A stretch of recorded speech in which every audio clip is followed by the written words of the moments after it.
Right. शफकत महमूद साहब, बहुत शुक्रिया हमें ज्वाइन करने का। आपने ये मुतालबा किया है कि इलेक्शन कमीशन को मुस्ताफी हो जाना चाहिए चूंकि उन्होंने अपनी जिम्मेदारियां नहीं निभाई। अब जो तज्जिया निगार हैं वो ये कहते हैं कि आप इलेक्शन कमीशन के ऊपर दबाव बढ़ा रहे हैं चूंकि इस वक्त डस्का का जो इलेक्शन है वो भी जेर समात है अदालत के अंदर, और जो नतीजे आए हैं इलेक्शन कमीशन के हवाले से उससे आप नाखुश हैं। इस वजह से आप इलेक्शन कमीशन के ऊपर, यह आपका एक तरीका है उनके ऊपर दबाव बढ़ाने का।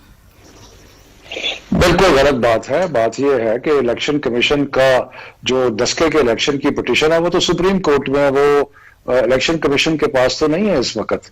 इलेक्शन कमीशन ने तो फैसला कर दिया है इलेक्शन का, मेरे ख्याल पहले 15 का किया था, अब शायद 29 अप्रैल का किया है। तो मसला ये है कि सेनेट इलेक्शन के बारे में पिछले 30 साल से मैं पॉलिटिक्स में हूं और मैं देख रहा हूं कि हर वक्त एक ही शोर पड़ता है कि जनाब पैसे चले, वोट खरीदो फरोख्त हुई, बंदर बांट हुई और मंडियां लगी, हॉर्स ट्रेडिंग हुई। और इस सिलसिले में हमने सुप्रीम कोर्ट में गए और सुप्रीम कोर्ट का जो फैसला था उसका बड़ा क्लियरली, उसके दो पार्ट थे। एक पार्ट तो ये था कि आर्टिकल 226 के होते हुए कॉन्स्टिट्यूशनल अमेंडमेंट की जरूरत है। दूसरा ये था कि क्योंकि इलेक्शन के ऊपर एक इलेक्शन कमीशन की जिम्मेदारी है कि वो ऐसा इलेक्शन कराए जिसमें करप्ट प्रैक्टिसेस ना हो, तो वो कोई ऐसा तरीका करे कि ये जो सीक्रेसी ऑफ द बैलेट है ये सैक्रोसेंट नहीं है, यानी कि इसकी लिमिटेशंस हैं सीक्रेसी ऑफ बैलेट की। तो इसलिए उन्होंने ये कहा कि आप कोई ऐसा तरीका अपनाएं जिससे इलेक्शन जो है शफाफ हो सके। और इसके से हम गए चीफ इलेक्शन कमिश्नर को साहब को मिले, हम बाकी इलेक्शन कमीशन के मेंबर भी मौजूद थे।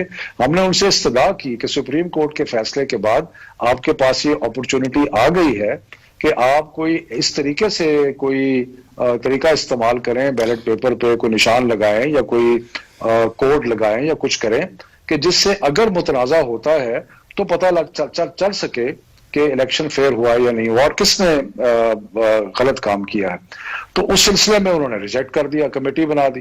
उसके बाद आप देखें क्या हुआ। मगर कतई कलामी माफ शफकत साहब, ये इसके अंदर Sindh high court bar association के जो सदर हैं सलाउद्दीन अहमद, उन्होंने भी अपनी आर्ग्यूमेंट्स पेश की और उनकी भी ये राय थी कि जिस किस्म का फैसला आया है ये इलेक्शन कमीशन की स्वाबदीद थी कि वो इसको कैसे इंटरप्रेट करते, और चूंकि उस वक्त तफसीली फैसला नहीं आया था, उसका इंतजार था और इलेक्शन सर पे था, तो इसीलिए उन्होंने ये कहा, इलेक्शन कमीशन का मौकफ था कि जब तफसीली फैसला आएगा उसके बाद जो है हम उसके मुताबिक आगे बढ़ेंगे। मगर इस वक्त जो इलेक्शन सर पे है उसको हम उसी तहत जो है उसी रूल्स के तहत करेंगे जिस तरह हम पहले करते आए हैं, यानी कि खुफिया राय शुमारी के तहत। तो इसके ऊपर जो वकील थे और खास तौर पे जो लीगल एक्सपर्ट्स थे उनकी भी यही राय थी कि जो सुप्रीम कोर्ट है उन्होंने वाज़े तौर पे कोई हुक्म नहीं दिया है, ओपिनियन दी है और इलेक्शन कमीशन की स्वाबदीद है कि उसको कैसे करें और तफसीली फैसले आने के बाद कोई हतमी फैसला हो सकता है। तो ये तो आपकी राय है और चंद वकील जिनका आपने जिक्र किया उनकी राय होगी।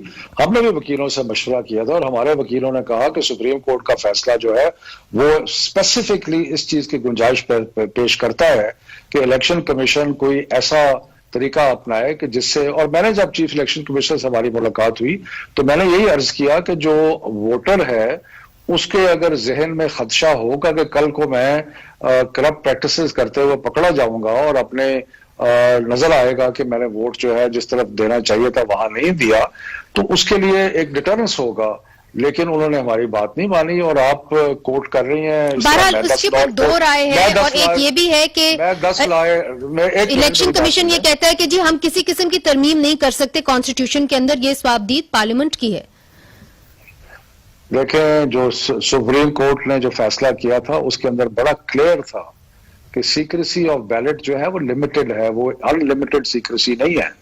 और इसको अगर आप फैसले को गौर से पढ़ें तो आपको उसमें नजर आ जाएगा। सो गर्ज ये हुआ कि सेनेट के इलेक्शन पे जो हॉर्स ट्रेडिंग और जो सिलसिले हुए और जिस तरीके से ये सारा प्रोसेस हुआ, मुख्तलिफ शहरों में कुछ बातें आई, मुझे आप एक चीज बताएं कि क्या आप अपने दिल पे हाथ रख के ये कह सकती हैं और या कोई भी कह सकता है कि पाकिस्तान में सेनेट का इलेक्शन साफ और शफाफ हुआ? बिल्कुल नहीं हुआ। और इसके कौन जिम्मेदार है? इलेक्शन कमीशन अगर इस बात से शफकत साहब आगे निकले, क्योंकि आज जिस किस्म के हमने माहौल देखा है जहां पे शहबाज गिल साहब के ऊपर अंडे फेंके गए, फिर जिसने अंडे फेंके उनके ऊपर थप्पड़ों और लातों की बारिश हो गई, तो अब जो माहौल बन गया है, आपने इलेक्टोरल रिफॉर्म्स की बात की کیا اس تھپڑوں میں اور انڈوں کے اندر کوئی الیکٹرل ریفارم مثبت طریقے سے آپ کر بھی پائیں گے؟ کیا اپوزیشن کو ساتھ لے کے چل بھی پائیں گے؟ یہ نون لیگ کا پرانا وتیرہ ہے اس قسم کی باتیں کرنے کا.